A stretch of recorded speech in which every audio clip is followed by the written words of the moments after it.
This happened when I was 12 years old, an age old enough to be aware of my surroundings, and I have a pretty good sense of danger, but also still around that age that attracts a certain selection of creeps. We live in a decently busy neighborhood, however. We're on a dead-end block near a forest preserve.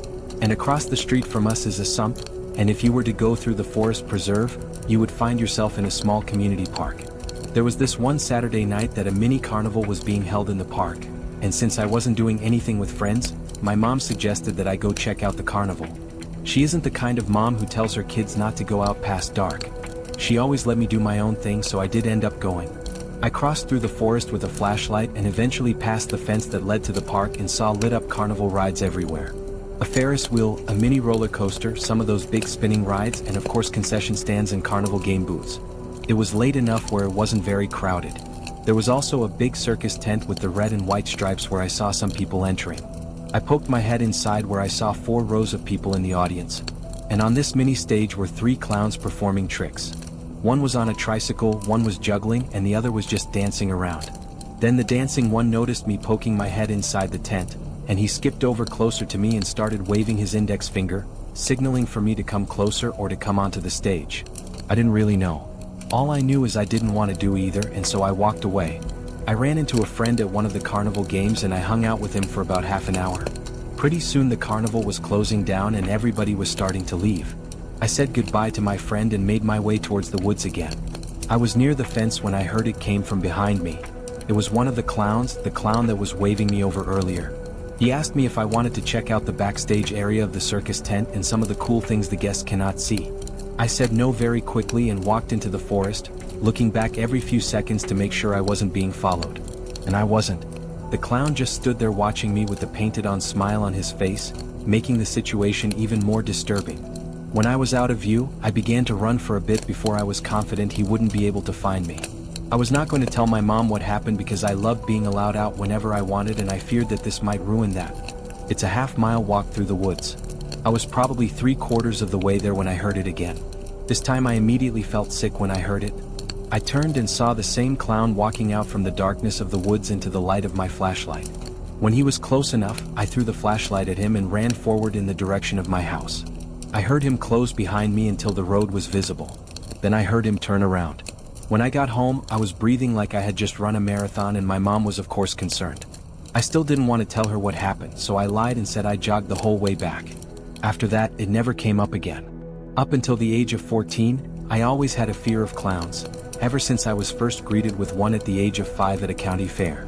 On a cold Tuesday night in November during break, my parents were on vacation and my sister and brother were out for the night.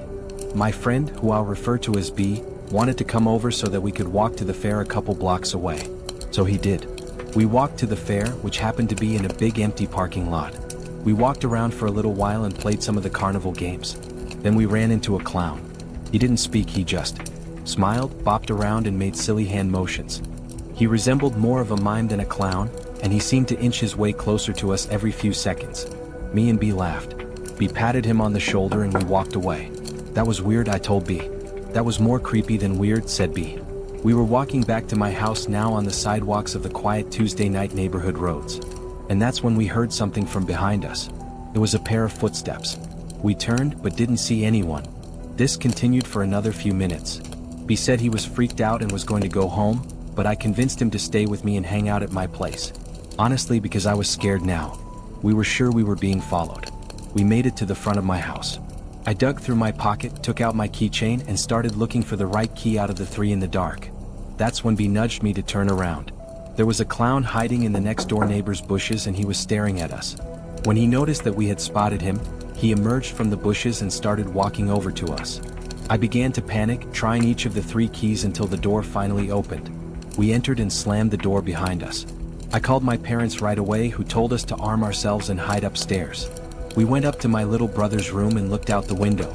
There was the clown standing in our driveway, looking up at the window we were standing at as if he were waiting for us. I shut the blinds and we both ducked down, breathing heavily and panicking. Within 10 minutes he was gone. I guess he gave up, or at least we think he was gone. For all we knew, he could have been hiding somewhere on the property all night. I'm just happy we made it home in time. If you've seen the news lately, there have been many reports of clowns luring children into the forest. I was one of the first to experience this, and it was utterly terrifying. I want to remain anonymous at the moment just in case the clown finds out who I am. Anyways, here's what happened. I am 14 years old and live in a small town in South Carolina.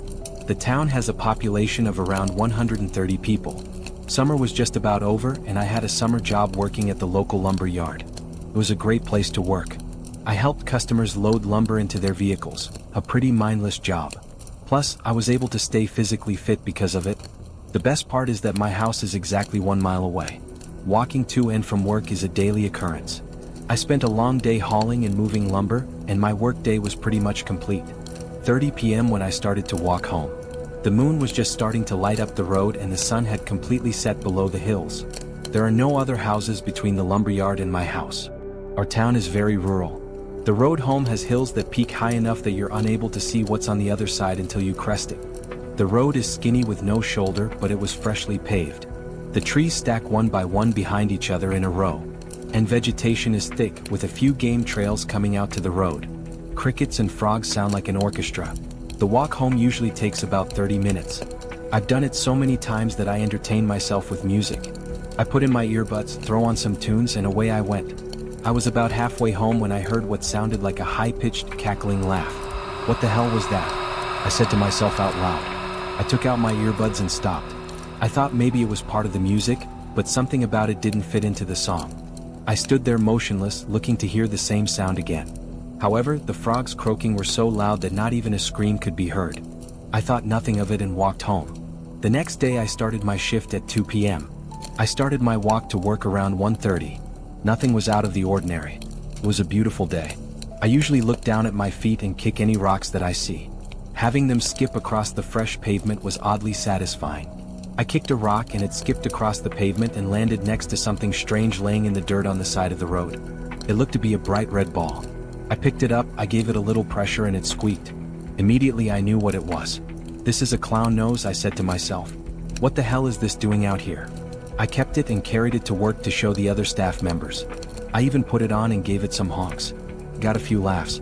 The day went on as usual, and around 9:30 p.m. I clocked out and began my long walk home. I forgot my earbuds at home, so I was unable to listen to my usual music. While on my way home, I was able to make out a faint image of a figure about 150 yards away of what looks like a deer standing in the middle of the road. It was hard to make out as the fog hovered over the ground and the moonlight backlit the animal. As I got within 100 yards, it must have gotten spooked. I could see a rough outline scamper back into the forest. Little did I know this was not a deer but something more sadistic. I passed the spot in which the deer had taken off back into the woods. As I walked by, I heard footsteps about 20 yards behind me. I thought this was strange as I've never seen a deer come back onto the road once it was scared off. Before I could look back, I heard, "Hey there." I turned my head to see a clown standing in the middle of the road with his hands behind his back. He wore baggy pants and a baggy shirt that was obviously meant to be a clown costume, but it was very dirty. So dirty that the colors faded into stains. His makeup ran down his face and his eyes were black. He tilted his head to the side and said, "You have something of mine. I need it back." He gave a small little laugh after he spoke. I don't have anything of yours," I said as I started to walk backwards. My house was still a quarter mile away. This is when the situation went from odd to terrifying, he said. "Well then, if you don't have my nose, I'm going to need yours." He pulled something out from behind his back and I'm not going to lie, it looked like a machete. I turn around and with all my might, I take off running down the middle of the road. I could hear his bare feet running. I didn't look back as it could slow me down. The blades of what I assume were 2 machetes dragged on the asphalt. I was in great shape, but I could still hear his footsteps getting louder, signaling he was getting closer to me. He would even let out a little giggle that would feed my adrenaline even more. My lungs started to burn. I began to crest the hill. At this moment I could hear him almost right behind me, just about touching me. And then, out of nowhere, a truck crests the hill with his headlights shining on me. I waved my arms in sheer panic. He stopped. I quickly looked behind me to see nothing. No clown. I tell the man in the truck what happens and he called the police. I will never make that walk again. I have no idea how the clown got to that location and why he waited for me. I have never seen any vehicles parked there, nor are there any other houses besides mine for miles. This was my worst nightmare come true. Now I have found out that this is happening to more people, clowns hiding in the woods and stalking people. Is this a cult? A group of scary clowns with a goal to terrify people? I have no idea, but I do know that I'll never be able to walk in the dark or see clowns the same way again.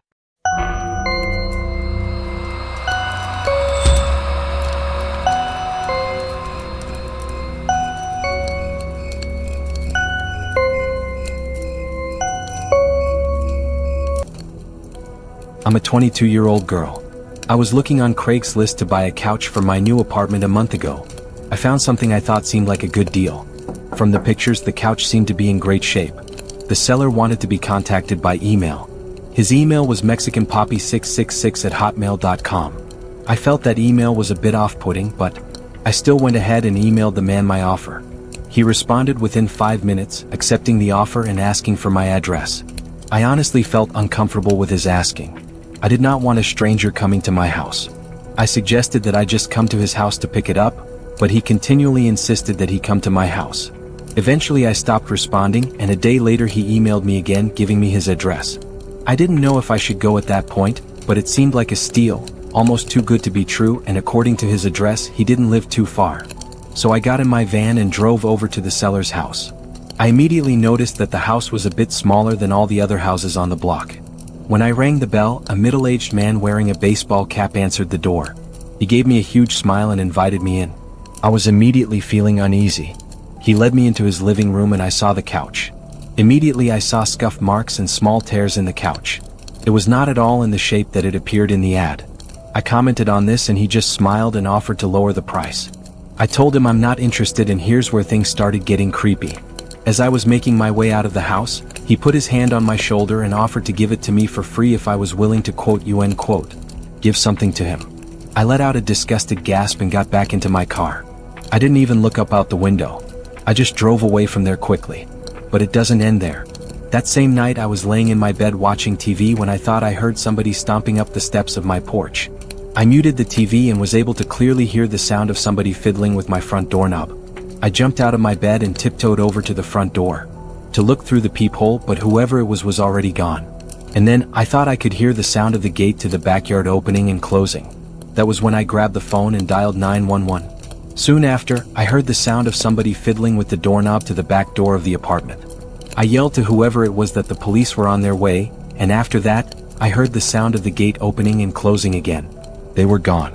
This was a month ago and nothing has happened since, but I still can't sleep at night. I'm 99% sure it was the man that was selling the couch. He must have followed me home. There was no way it was just a coincidence. I don't plan on using Craigslist anymore, and I'm still trying to find a new apartment. I was looking for a car to buy for my son for his 18th birthday. I was searching all the typical car websites. Cars.com, eBay Motors. They were all overpriced as expected. Craigslist was the only place to find an actual deal. About a week into my search, I found an '03 Toyota Camry. It had 67,000 miles, no accidents, no damage, and good condition for only $3,500. This seemed like a steal for such a reliable car with such low mileage. The seller lived about 10 miles from me, which was a reasonable drive when looking for a car. I gave him a call to set up a time to come check it out. The man sounded normal on the phone. He assured me that there were absolutely no problems with the car. He introduced himself as Bob. I brought along $3,500 in cash, even though I planned on wiggling down the price as much as possible. I pulled up the dirt road to Bob's property about 15 minutes early. It was a tiny little house with a decent-sized property, only because it was a bit far from the nearest neighbors. The garage was open, so I walked over to see if anybody was inside, but except for an unusual amount of car parts, it was empty. The car was nowhere in sight. The only car on the property was an old pickup truck. I went over to the front door to check the house numbers. It was the right address. The doorbell button was missing, so I knocked on the front door. I knocked for exactly 5 minutes before deciding to give the man a call, so I dialed his number and I heard the sound of a cell phone ringing from inside the house. I was extremely confused at this point. Now I knew I had the right house. I didn't understand why, if he was home, why he wasn't answering. I decided I had to take a peek through one of the windows to see if anybody was inside. Peering through the glass, I couldn't really see much as it was pretty dark inside the house. I saw a very old-fashioned dining room set, but across from that, I saw somebody standing at the back door of the house, staring outside. I figured that must have been Bob, so I knocked on the window, but he didn't even move. There was no gate or anything to the backyard. It was just a wide open yard, since this wasn't a rural area. I simply walked around the house to the backyard. I didn't understand how he couldn't hear me. When I got to the back door, I made a shocking realization. The figure standing by the door was a taxidermied human being. I ran straight back the way I came and back to my car. I looked up one last time before driving off. The blinds to the window I had peeked into had been shut, but I could see two of the blinds bent open. Somebody was at that window watching me. You can probably guess I had the gas pedal to the floor the whole way home. The whole situation still makes no sense. All the car parts, the fact that there was no Toyota Camry, the taxidermied human being. The fact that there was no car there leads me to believe that whoever that man was wasn't planning on selling me anything. And that also leads to the disturbing thought that I was very close to becoming a lifeless statue staring out that man's back door. Number 1, I was looking to buy the iPhone 5 about a year ago. I found a guy in Craigslist who was selling his for $200. He claimed it was in mint condition and that he wanted to upgrade to the 5C. I didn't know much about how to go about testing a phone to make sure everything works. So I brought my little brother along who knew a lot more than I did.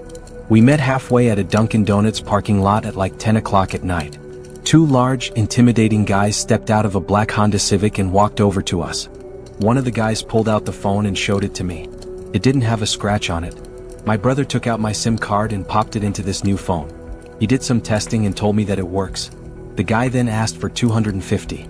Even though he originally asked for $200, I lied and told him I only brought $200 and he seemed a bit unhappy with this.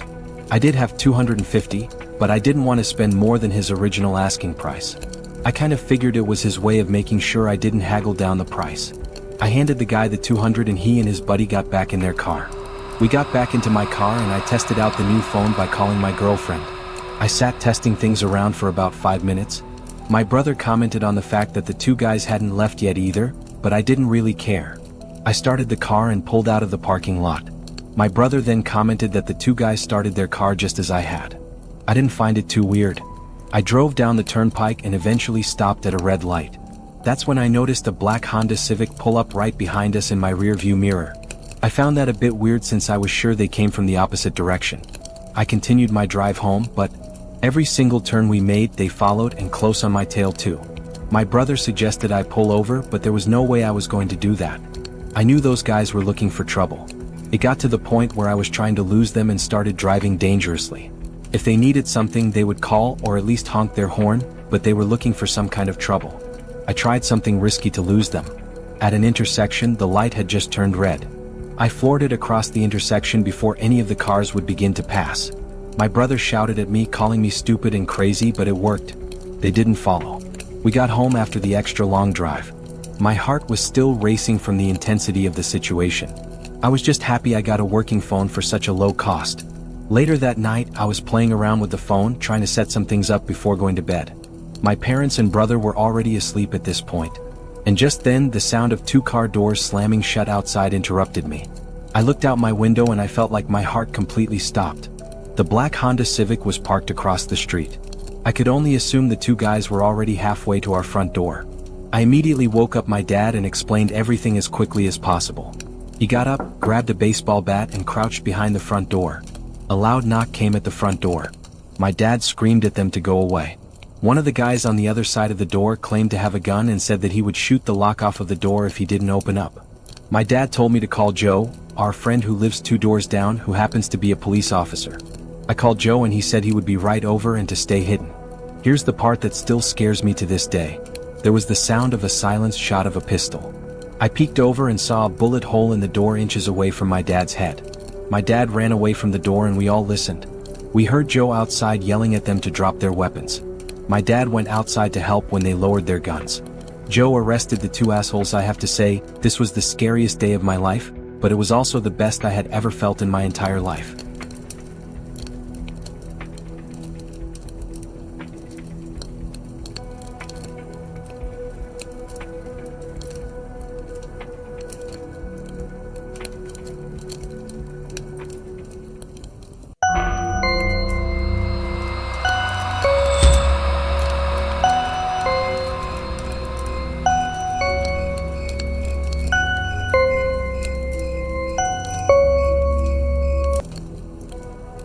My name is Samantha.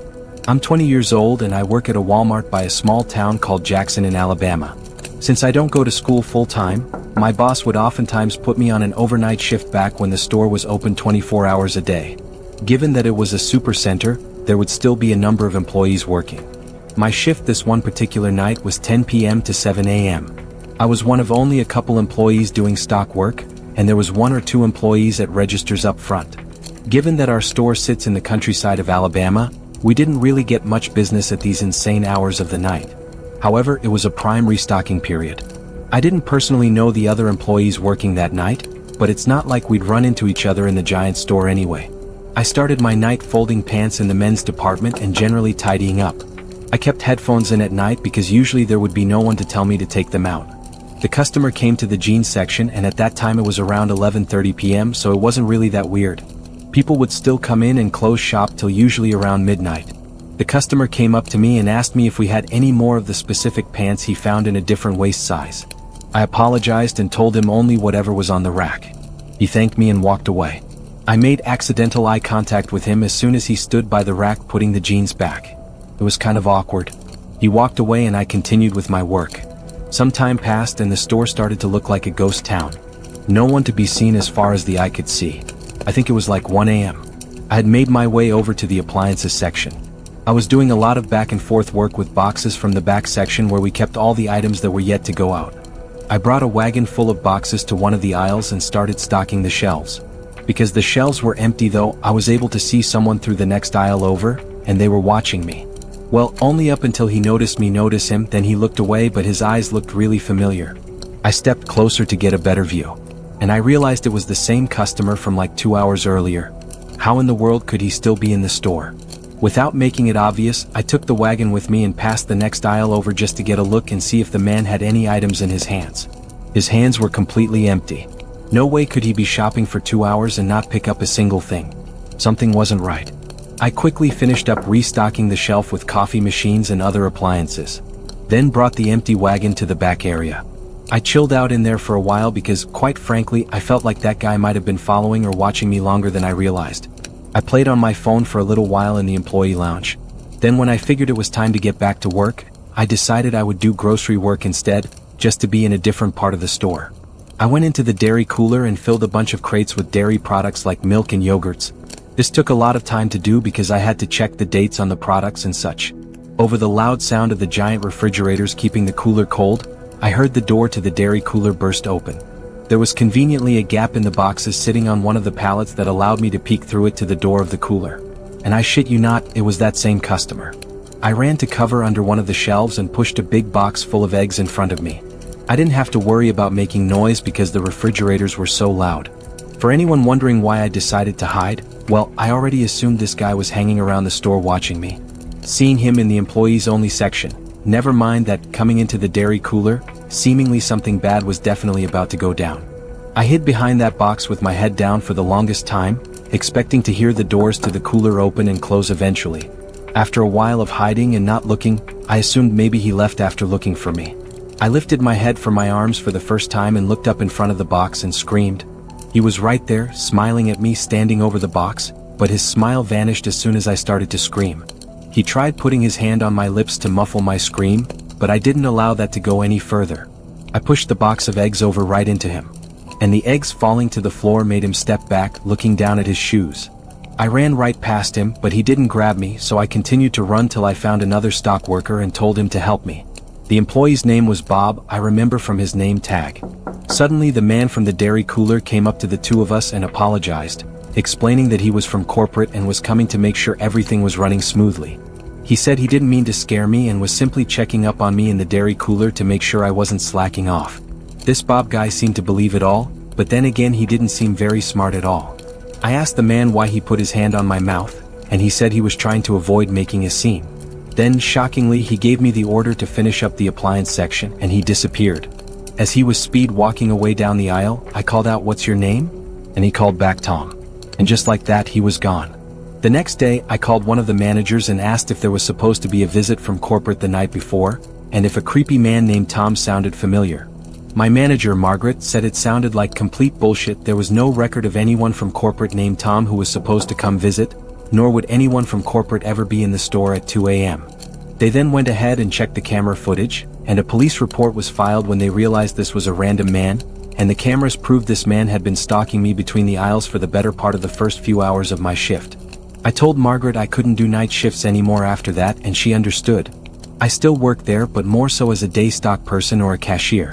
What's one place you can go to and find the weirdest, freakiest creatures in our society? I swear I've never been to a single Walmart where I didn't see at least one eye-catchingly strange human being. Strange does not even cut it for what I'm about to tell you. It was the Thursday before Black Friday. My Walmart was open extra late. I was in there around 11 o'clock looking for a new laptop. And by chance, I picked up off the shelf the last one that was being promoted for a really good Black Friday deal. As I grabbed it, though, some big, revolting, dirty-looking guy comes up to me and insists he needs a laptop very badly. I nervously said I'm sorry, it's the last one. Then he got angry at me and started making a bit of a scene. The man clearly wasn't normal, and my heart started racing simply because I don't get put on guard in these kinds of situations a lot. As others looked on at the commotion this big guy was making, I walked away with the laptop box quickly and went straight to a line. He kept yelling at me as I walked away. It was unbelievable. Some other customers on the line even tried to laugh with me and make me feel better, saying the guy was a nut. So I get home. My family is all asleep already. I go outside to sit in the yard by the pool and set up my new laptop. Then the light on the side of the house turned on. The one that turns on due to movement. I went to check the side of the house to make sure no one was there. Would that thing go off once in a while? Yeah. But there's a small patch of woods right next to the house, so animals would often run on the property, triggering it. Either way, I'm kind of a big pussy, so I went inside, locked the door, and finished setting up my laptop in the living room. A car alarm suddenly started going off outside. I recognized it to be my Cadillac. I looked out the window to confirm this. I ran to get my keys upstairs, then tried pressing the panic button to turn off the alarm. It didn't work from the inside, so I stepped out to the porch and clicked it off. But then I noticed a car parked in front of our house that wasn't there earlier when I got home, and any cars parked in the street on our block was suspicious enough. We live in a closed-off community and everyone has huge driveways. I stepped down from the stoop and realized there was someone sitting in that car. I went back inside and locked the door. I went to my mom's room and told her I think someone outside means us harm. My mom and dad have a complicated situation, so my dad doesn't always stay with us. It would have been a different story having my dad there to tell about this. My mom came downstairs with me, noticeably worried based on what I told her. My mom took a look through the peephole in the front door, then gasped and put her hands over her mouth. I looked through it as well, and felt ready to throw up when I saw a huge man standing on the other side of the door on our stoop. I whispered to my mom, I think that man followed me from Walmart. Suddenly the doorknob started to turn as the man tried opening the door. When it didn't work, he started pounding on the door. That's when my mom let out a gasp and cry, and my younger sister came out from her room, who also started to panic when becoming wise to the situation. The pounding stopped, and there was a silence for a while, other than my mom's voice on the phone with the police. A few minutes went by, my mom still on the line with 911 with police en route, and there was a loud bang and crash downstairs in the den. A window was shattered. My mom and sister both screamed and cried. I told them to run upstairs while I locked the door to the den. I waited down there, expecting an attempt at the door or a bang. Nothing. Surprisingly, I heard a police car briefly wail its siren outside my house. It was the quickest response time I'd ever heard of. I ran outside to lead them to the den where the broken glass was. There they found the huge, dirty, crazy-looking man hiding behind one of our couches. He was arrested at once and we pressed charges. All the while he was screaming profanities and threats at me, not helping his case. Both cops told me the guy seemed unstable and on some kind of drugs, but told us to get a good night's rest because he wouldn't be bothering us again. So while it may be fun to people watch at Walmart and laugh at some of the goofy things you see, realize you may also find some of the more dangerous people in our society in your local Walmart. Working the night shift at Walmart as a night stock person on the weekends was my second job when I was finishing up college. I needed to pay off my loans, so I had to make money however possible. I didn't deal with customers or anything. I would just sign for night deliveries, do warehouse work, and stock shelves in the store during after hours. The typical shift would usually be either 11 to 7 or a 12 to 7. On July 9, 2015, a Thursday night. I still have it locked into my brain. I was midway through my shift in the electronics department when I saw in the corner of my eye someone walked past the aisle I was working in. This wouldn't usually catch my attention if it weren't for the fact that there were only two other workers in the building with me that night, Alvin and Baco. They were both wearing the same staff shirts I was wearing. I would know because we all clocked in at the same time. The person I saw in the corner of my eye was wearing all black. So I naturally walked to the end of the aisle and did a little peep around the shelf. No one was there. I yelled both Alvin and Bacco's names, so when they didn't answer, it made it even stranger. But regardless, I went back to work. I was holding in a pee for a while and I told myself I'd go when I finished work in that aisle. Seconds later, there was a huge crash a few aisles down. It actually startled me. I ran over to see what it was, and a bicycle was somehow knocked off its hook. The hook was still fine and in place. It seemed like someone would have had to put effort into knocking this down. I hung it back up and started walking around the aisles, suspicious as hell. I got to the last aisle towards the back of the store, which was the paper and cleaning aisle. Then there was this freaky-ass sound that I could best describe as a laugh. It sounded like it came from literally the next aisle over. So once again I did a short run back to that aisle and felt my heart drop when I saw a man dressed in all black, waiting by the end of the aisle with his back facing me, but his head turned so that all I saw was only half his face.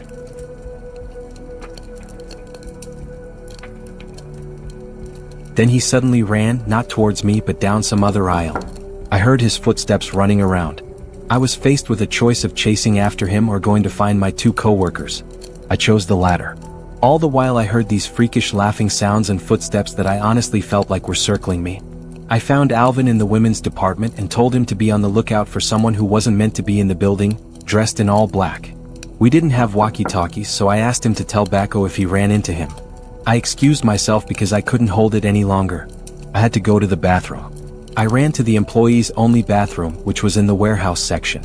I put a nest of toilet paper on the seat in one of the stalls and sat down. And yes, I'm the kind of person to sit when I pee. The door to the bathroom opened and closed. Naturally, with 3 to 4 people in the building, I said, "Who is that?" And with no answer, I assumed the worst. I heard that horrific laughing again, and someone stepped into view from between the crack in the door. Looking right in, they stepped closer until the crack was completely covered. And all I saw of their face was an eye. Then the whispering began. Unintelligible whispering, but the echo from the bathroom just made it more unsettling. I just remembered I had Alvin's phone number saved on my phone, so I got it out and called him at once. I was very loud with what I was saying, telling Alvin to get to the bathroom at once and help me. I stayed on the line with him and watched as the man on the other side of the stall laughed one more time, then ran out of the bathroom. I told Alvin to hurry, and 20 to 30 seconds later, Alvin entered the bathroom. He said he didn't see anyone on his way there. We didn't have any security guys working when the store was closed, so we couldn't even go look at the cameras. I stayed by Alvin the rest of the night, helping in whatever sections he was working in because safety in numbers. I texted my boss that night, and when I woke up at 3 p.m. the next day, I read his response. He said all the camera screens returned static footage from the night before. Nobody went and turned them off as far as he knew. I got chills reading his text. He believed my story and assumed it was related to the cameras, but with no video proof of a breaking and entering or a trespassing, I don't think there was anything he could do. It was all above my pay grade though. That was the only night shift I've ever had where something truly unexplainable happened.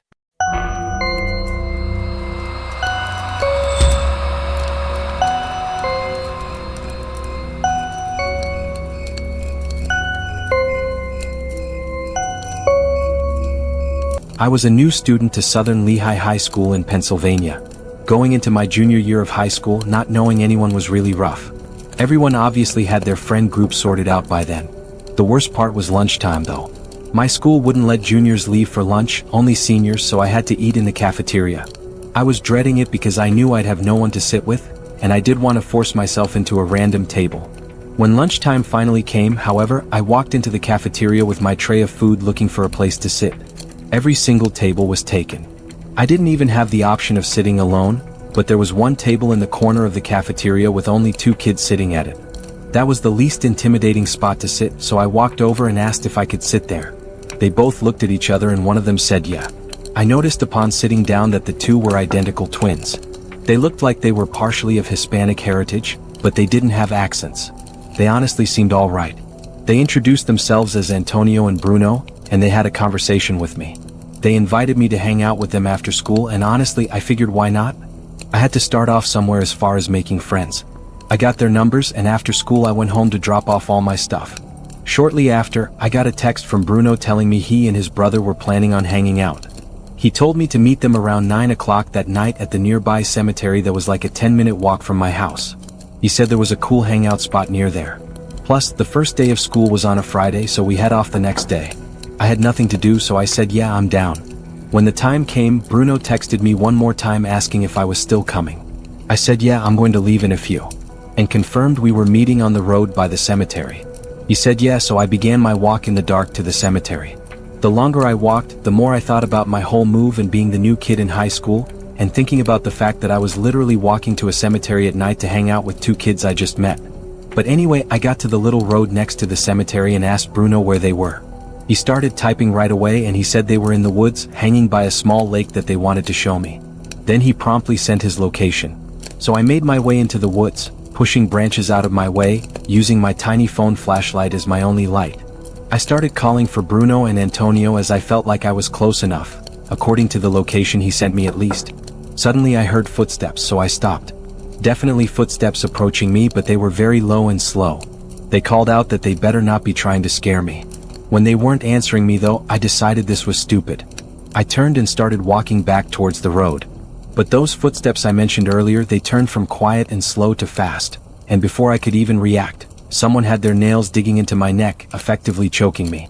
I heard a familiar voice screaming, "Grab him, grab him." I managed to break free from this sort of chokehold and sprinted towards the road. I know they followed me until the tree line by the road. I was faster than them and I could run for miles. And that's what I did. I ran straight home and told my parents.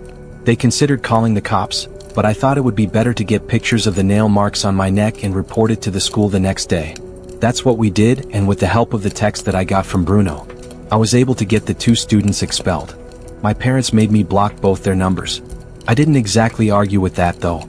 My parents wanted me to confirm that these kids didn't know where we lived, and I told them simply, not as far as I know.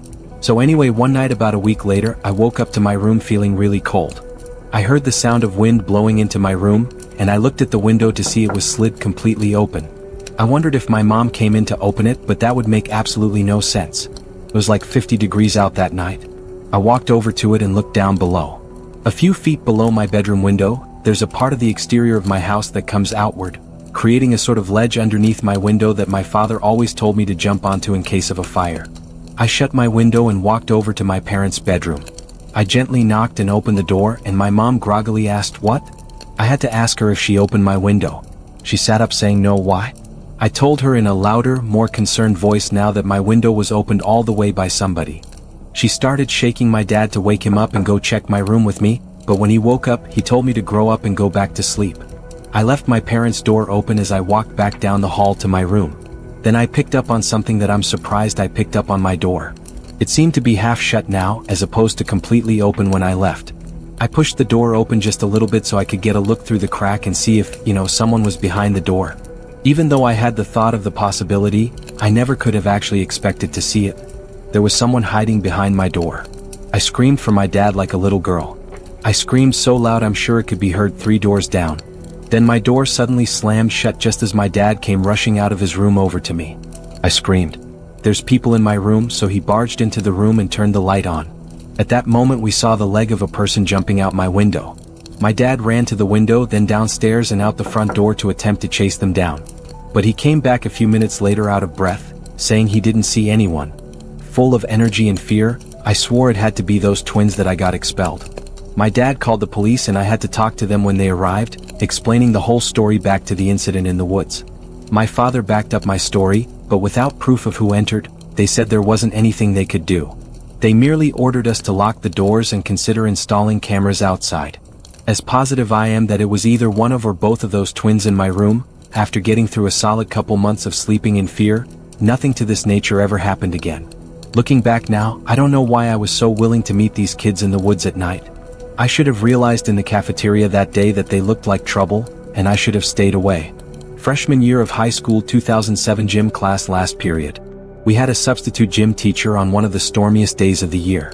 He was an older man, not a senior citizen, but gray, maybe 55 to 60. He took attendance, and when he passed me, he did a double take at me, which I found a bit uncomfortable. Not to float my own boat, but I always understood I looked older and really good for a freshman in high school. The sub told us to get into our volleyball teams and he disappeared into the hall by the locker rooms for a while. 40 minutes went by and the period was over.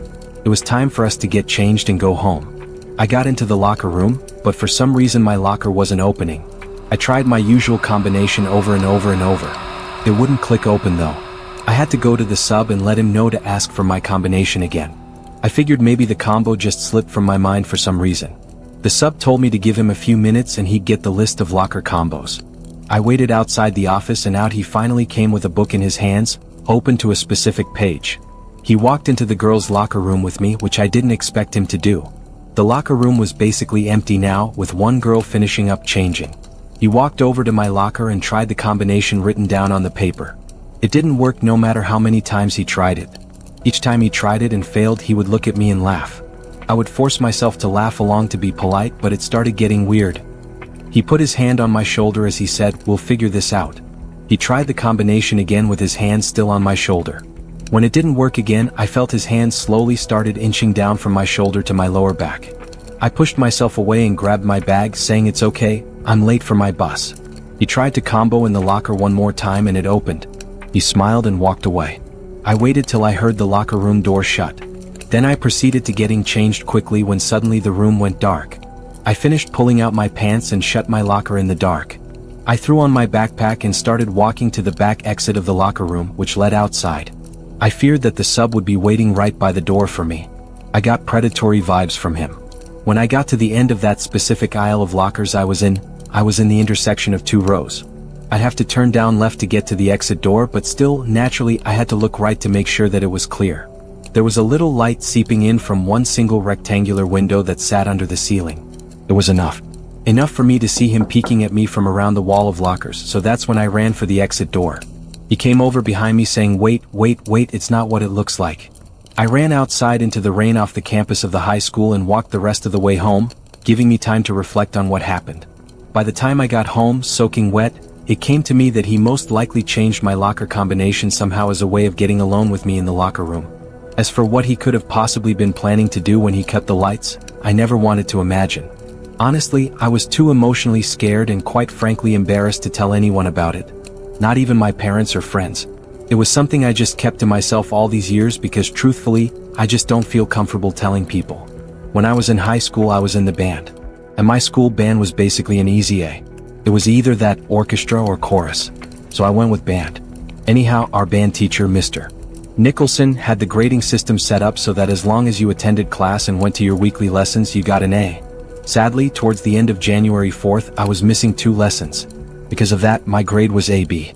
I went to him after class to ask if I could make up the lessons. And even though he seemed reluctant, he said he would let me come in during a lunch period and practice in one of the downstairs storage rooms to get credit for a lesson. I was more than happy with that because realistically, I would probably just play games on my phone anyway instead of actually practicing. I arrived to the music room during my lunch period the next day, so I took my saxophone and headed down the stairs outside the music room towards the basement area for the music department.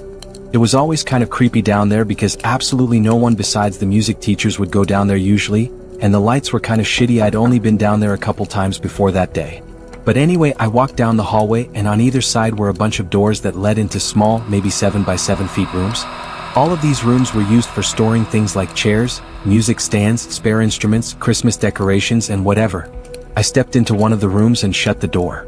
I set up my music on one of the stands in the room just in case Mr. Nicholson were to come down to check on me, but really I didn't plan on actually playing. I started playing games on my phone and then flicked darkness like as dark as it could get, minus my phone screen. I looked over to the light switch to the room just instinctively and flicked it up and down a few times, but that did nothing. I stumbled as I got up from the seat to open the door to more darkness. I held my phone out in front of me to light up this little hallway, even if it was just barely. I think I had like an iPhone 3 or something. Those old ones didn't have flashlights. But anyway, that little light from my phone was enough to see one of the doors open near the end of the hall, and I heard something being dragged in that room like one of the big plastic containers. There was also manic breathing, followed by animal-like grunting. Then I saw a big plastic container being pushed out of that room into the hallway. As I saw this, I turned off my phone screen and went back into the room I was just in. I shut the door so quietly. I don't know what exactly I was thinking in that moment that I decided to hide, but I think the strange sounds I was hearing from this person mixed with a random blackout made me wary of staying in that hallway.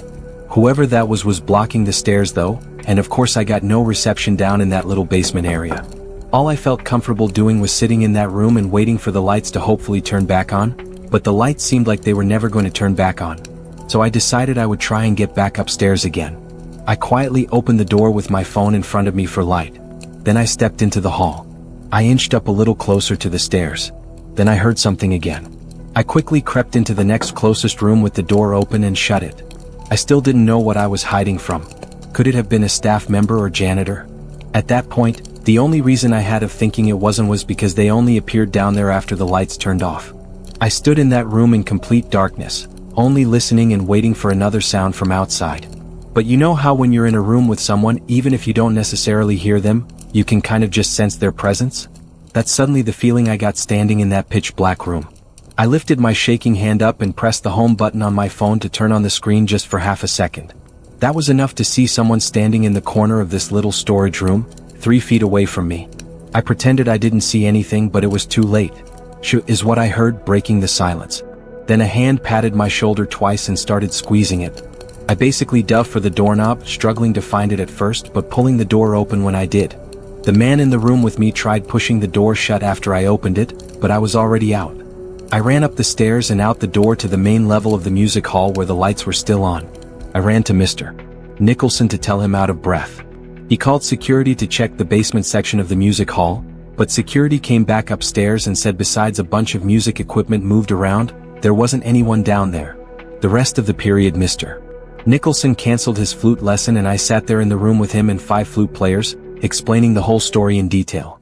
Without cameras in the music hall, there was no way of catching whoever went down there and killed the power for the basement. It seemed that he was trying to steal expensive music equipment. That or God knows what else.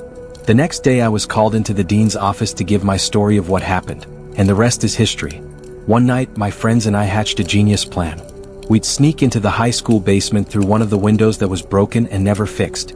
The thing about this window, you'd have to hop a short metal gate surrounding an outside staircase leading to the basement. Not that it would effectively stop anyone, but it added that extra barrier that makes you feel like you're really doing something devious when you crossed over it. We made sure there weren't any security cars anywhere nearby and hopped the gate. Crawling in through the window proved difficult, considering we had to boost ourselves up, then crawl through an insanely skinny opening. But once we were in, we were in. We kind of dispersed from each other to explore different areas. One thing was for sure, the basement of the school was a mess and anything but interesting.